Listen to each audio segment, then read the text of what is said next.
जय महाराष्ट्र. आमचं मीरा भाईंदर शहर म्हणजे चर्चेचा विषय असा आहे की आमच्या मीरा भाईंदर शहरला झपाट्याने विकसित होणारं असं शहर आहे. पण त्या शहरामध्ये जेव्हा आगी लागतात तेव्हा फायर ब्रिगेडकडे पुरेसं पाणी नसतं, म्हणून मुंबईवरून टँकर मागवले जातात. अशी परिस्थिती आहे आमच्या मीरा भाईंदर शहरामध्ये. जेव्हा पाऊस सुरू होतो त्यावेळेला जागोजागी पाणी साचतं, पर्यायाने ते घरामध्ये येतं. आमचं मीरा भाईंदर शहर जिथे 24 तास पाण्याचे वादे करून जे निवडून आलेले आहेत ते अद्याप मीरा भाईंदर शहराला 24 तास पाणी देऊ शकलेले नाहीत.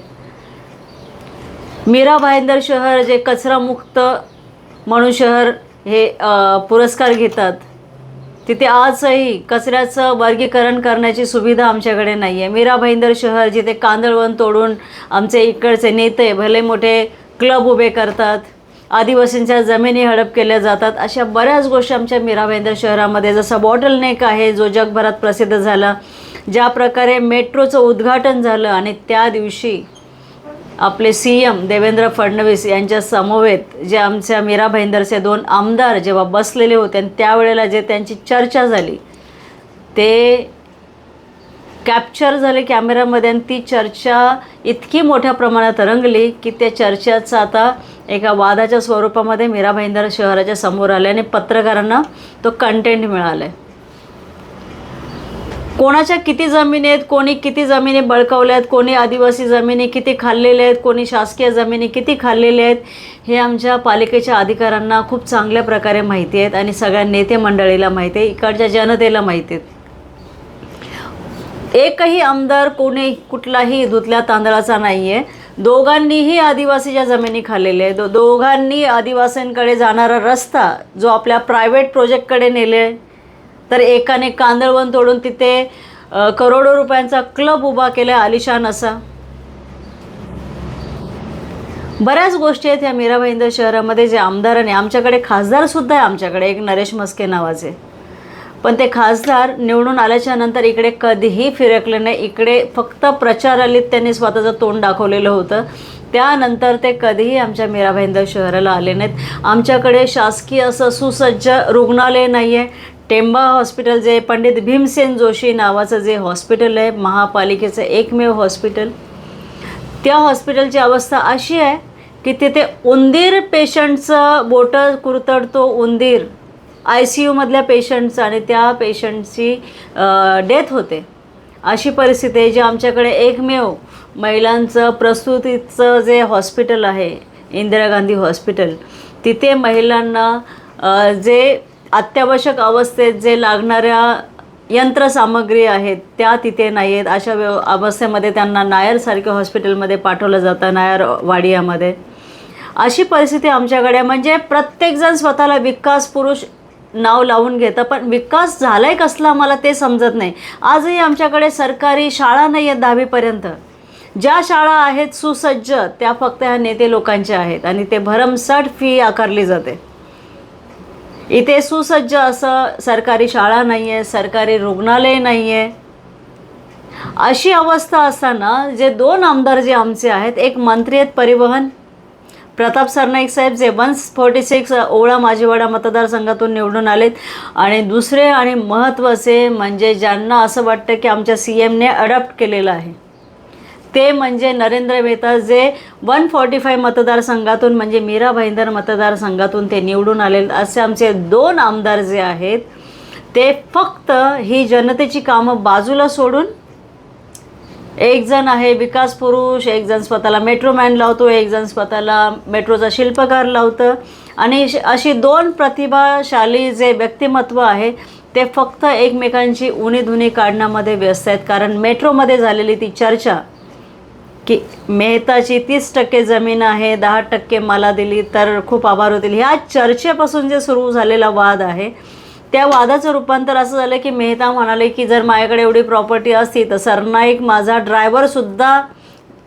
त्या लेवलचा पण नसता की माझा ड्रायव्हर होऊ शकेल, माझ्या इथे पोचू शकला नसता. म्हणजे काय झालं आहे राजकारणामध्ये, घमंड एवढा डोक्यामध्ये गेलेला आहे ना की राजकारणामध्ये भाषेची पातळी जी आहे ना ती घसरलेली आहे.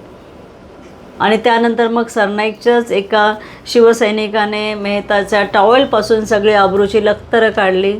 मुळात नेत्यांनी हे असं वागायचंच नसतं की स्वतःची इज्जत जाईल. मुळात टॉवेलचं प्रकरण आमदारांनी करायलाच नाही पाहिजे. लॅम्बोर्गिनीसारखं प्रकरण आमदारांकडून नाही व्हायला पाहिजे. कारण तुम्ही जनतेला जेव्हा रिप्रेझेंट करता तेव्हा ह्या सगळ्या तुमच्या गोष्टी विचारात घेतल्या जातात आणि मग कोणी त्याचा उल्लेख केल्यावरती मग ह्या आमदारांना वाईट कसलं वाटतं मला हे काय कळत नाही. आणि यांचे जे नगरसेवक आहेत, जे मुख्य नगरसेवक आहेत, ज्यांना आदेशानंतरच ते बोलतात काही गोष्टी, तोपर्यंत त्यांना एक लेटर टाकायची पण अथॉरिटी नाही आहे, असे हे नगरसेवक जे बहुमताने भाजपचे आमच्या मीरा भाईंदर शहरामध्ये निवडून आलेले आहेत, ते फक्त आपल्या आमदाराचा टॉवेल काढला म्हणून नवघर पोलीस स्टेशनमध्ये FIR गुन्हा नोंद करायला जातात. मग ही गोष्ट खोटी आहे का? ह्या नगरसेवकांनी सांगावं आम्हाला, ही गोष्ट खोटी आहे का टॉवेलची? बरं, ज्या महिलेने ही गोष्ट बाहेर काढलेली आहे ती महिला आजही तुमच्या भारतीय जनता पक्षाची नगरसेविका आहे. मग तुमच्या पक्षाने तिला तिकीट कसं काय दिलं बरं? तुमच्या आमदारावरती जर एवढं मोठं लांछन लागलं आहे, आमदाराने सांगावं ही गोष्ट खोटी आहे. ह्यांना वाईट कुठल्या गोष्टीचं वाटतंय मला हे समजत नाही. जो BJP, जो भाजप पक्ष, केंद्रामध्ये पण भाजप आहे, ज्यांना महिलांचा आदर करताच आलं नाही कधी. मणिपूरचं प्रकरण, एवढं मोठं प्रकरण, आता मागे बिहारमध्ये नालंदामध्ये जे प्रकरण झाले एका महिलेसोबत, म्हणजे हे भाजप गव्हर्मेंटमध्ये महिलांचा इतक्या मोठ्या प्रमाणात अनादर झाला.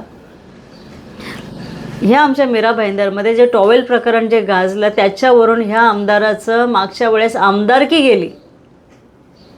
आणि आता जेव्हा त्या टॉवेलचा विषय निघतो तेव्हा हे सगळे नगरसेवक गुन्हा नोंद करायला नवघर पोलीस स्टेशनमध्ये जातात आणि आमच्या पोलिसांशी शिवीच्या भाषेमध्ये बोलतात आणि पोलीस शांत बसतात. म्हणजे पोलीस संयमी भूमिका घेतात आणि कुठली कारवाई नाही करत. म्हणजे मला ह्या गोष्टीचं नवल वाटतं आहे की हे आमदार आणि त्यांच्याबरोबर आलेले जे भाजपाचे नेते होते, जे नगरसेवक होते, ते अशा अश्लील शब्दांचे उल्लेख करून तिथे बोलत होते आणि त्यावरती आमचं पोलीस प्रशासन फक्त गप्प बसून त्यांचं ऐकत होतं. म्हणजे ही आश्चर्याची बाब मला वाटते. त्या ठिकाणी सर्वसामान्य माणूस असता किंवा आमच्यासारखे जे लोकांची कामं करणारे जे आम्ही आहोत, आमच्यासारखे माणसं असते तर आम्हाला लगेच सांगितलं असतं की तुम्ही कायदा सुव्यवस्था बिघडवायची नाही, नाहीतर तुमच्यावरती कारवाई होईल. म्हणजे आम्ही मराठी महापौरची मागणी केली, त्यावरही आम्हाला गुन्हा नोंद झाला, आम्हाला नोटिसा इश्यू केल्या तो याच पोलिसांनी. आम्ही मराठी भाषेसाठी आमच्या हक्काचं जेव्हा आंदोलन केलं ना, तेव्हा याच पोलीस विभागाकडनं आम्हाला नोटिसा आल्या. आम्हाला मोर्चात सहभागी नाही व्हावं म्हणून आम्हाला आधीच पोलीस स्टेशनमध्ये आणून बसवलं. तो मोर्चा दडपण्यासाठी एवढा लाठीचार्ज वगैरे सगळं झालं. पण जेव्हा हे मेहतासारखी माणसं आणि त्यांचे जास्तीत जास्त निवडून आलेले अमराठी नगरसेवक आणि त्यांचे कार्यकर्ते जेव्हा ह्या पोलीस स्टेशनमध्ये जातात आणि जेव्हा ते शिव्या देऊन जेव्हा बोलतात, तेव्हा त्यांना शब्द काढत नाहीत. आमचा पोलीस विभाग कुठे नेऊन ठेवलं आमचा महाराष्ट्र. आणि आज पूर्ण शिंदेगड शिवसेनाचे म्हणजे प्रताप सरनाईक साहेबांची माणसं आज त्याच पोलीस स्टेशनमध्ये त्यांच्यावरती गुन्हा दाखल करायला गेलेत. म्हणजे मुळात विषय काय माहिती आहे का, ह्या दोन्ही आमदारांना इकडच्या जनतेची कामं आठवतात की नाही मला समजत नाही. हे फक्त एकमेकांची उणीधुनी काढत आहेत. म्हणजे लोकांनी जे निवडून दिलं आहे ते कशासाठी निवडून दिलं आहे मला हा प्रश्न आजही पडतो आहे. जे हे म्हणतात ना की लोकांनी आम्हाला निवडून दिलं आहे आणि इकडचे नगरसेवक जे आहेत, ज्यांना आग लागल्यावरती काय करायचं असं ते सुद्धा माहिती नाही, असे नगरसेवक जे निवडून दिलेले आहेत, ते नगरसेवक कुठल्याही विषयावर त्यांना काय बोलायचं ते माहिती नाही, कुठल्या विषयावरती कसा पत्रव्यवहार करायचा ते माहिती नाही, असे नगरसेवक टॉवेलच्या मुद्द्यावरती गुन्हा नोंद करायची मागणी करतात. म्हणजे खरंच हास्यास्पद आहे ना. मी कुणाचीही बाजू घेत नाही, पण खरंच हा विषय खोटा आहे का? आणि जर खरं असेल तर हे आमदाराला हे शोभलं का? जे काय विषय, ह्या नगरसेवकांनी सांगावं की हा विषय खोटा आहे आणि त्यांच्यावरती मानहानीचा खटला दाखल करावा जर खोटा असेल तर. म्हणजे आजही आमचे आमदार असतील, नगरसेवक असेल, ह्या एकमेकांची उणीधुणी काढण्यामध्ये इतका व्यस्त आहे ना, तर आमच्या इकडचे एक रस्ता लोकांना नीट चालायला नाही आहे. एक रस्ता कॉन्ट्रॅक्टरने काम थांबवलेलं आहे, कारण त्यांना पैसे मिळालेले नाहीत गेली 2-2 वर्ष. सगळे रस्ते अर्धे अर्धे झालेले आहेत. अशी आमच्या मीरा भाईंदर शहराची अवस्था करून ठेवली ह्या लोकांनी.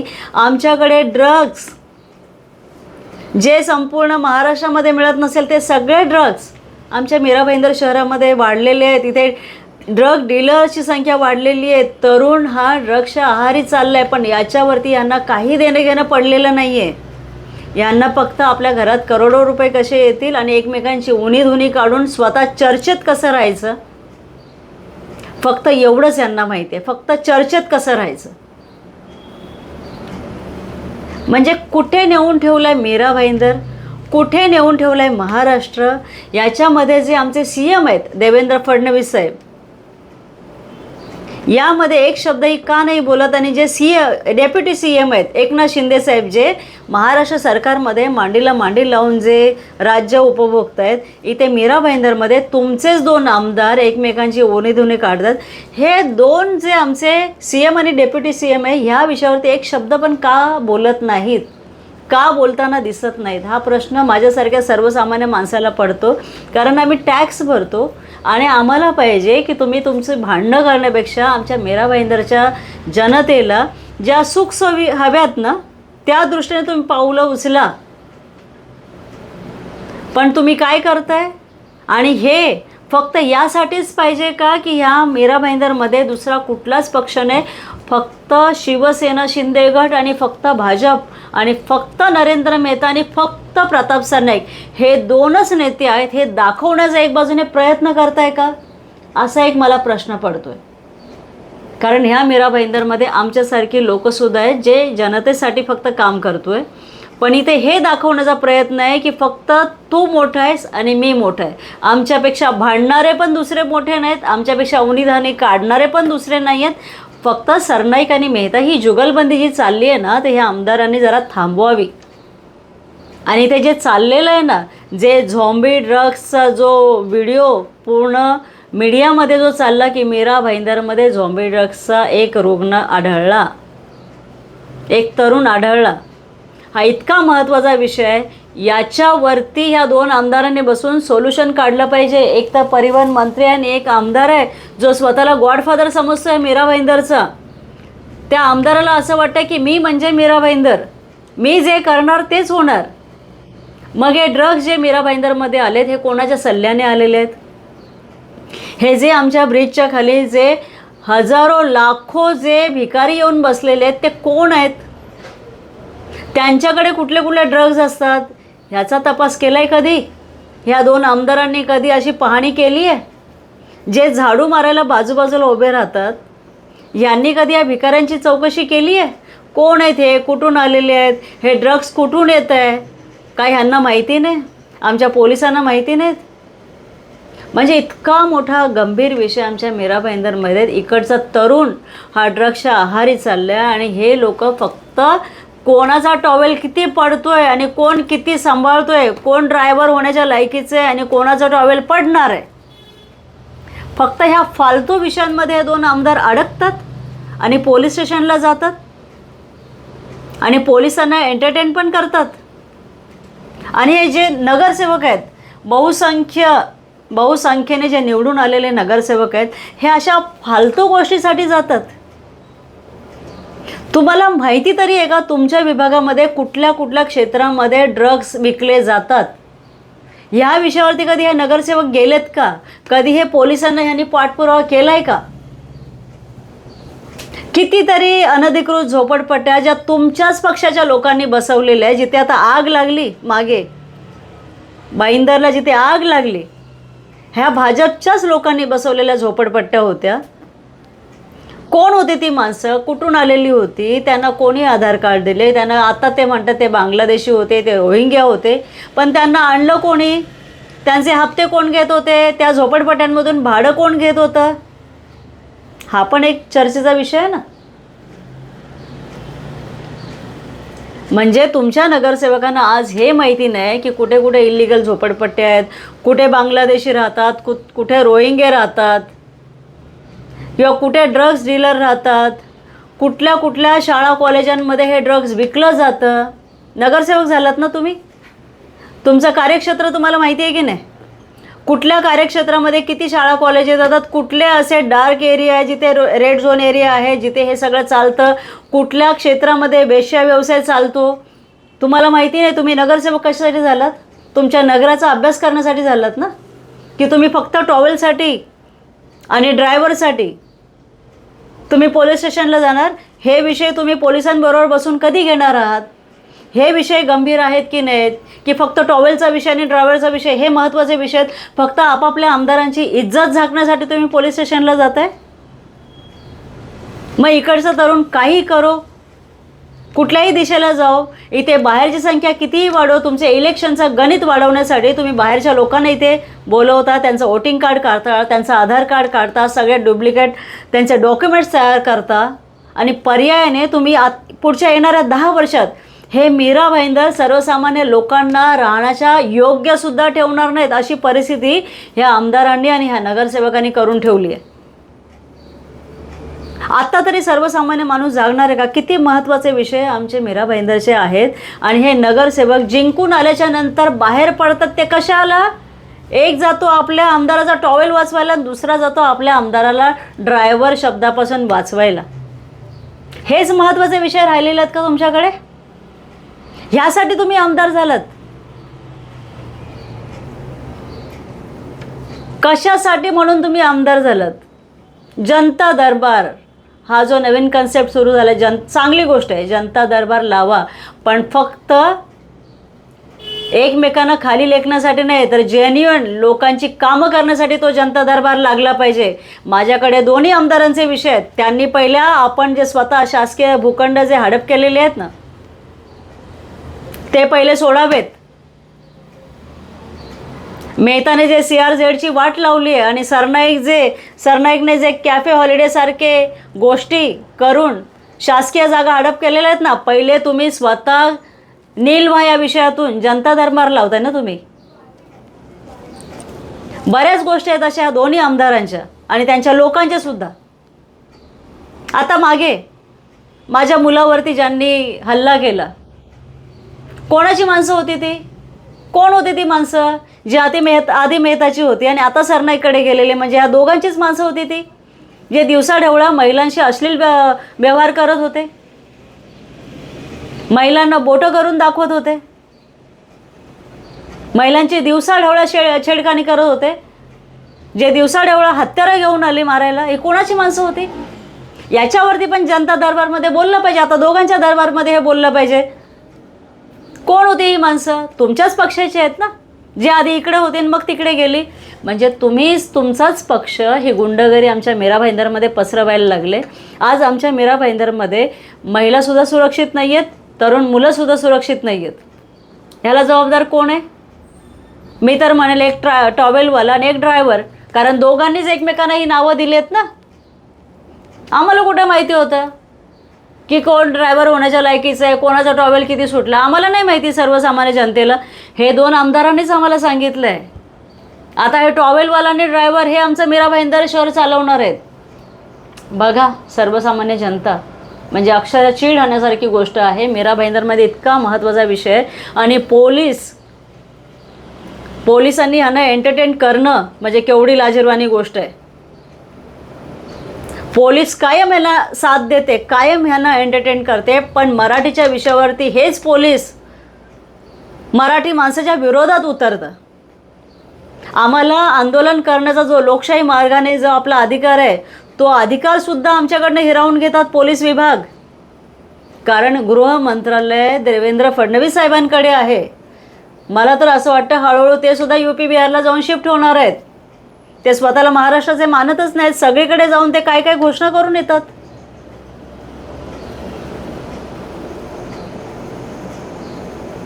म्हणजे मीरा भाईंदरची पूर्ण वाट लावायची ह्या 2 आमदारांनी ठरवलेलं, आणि त्यांचे हे नगरसेवक.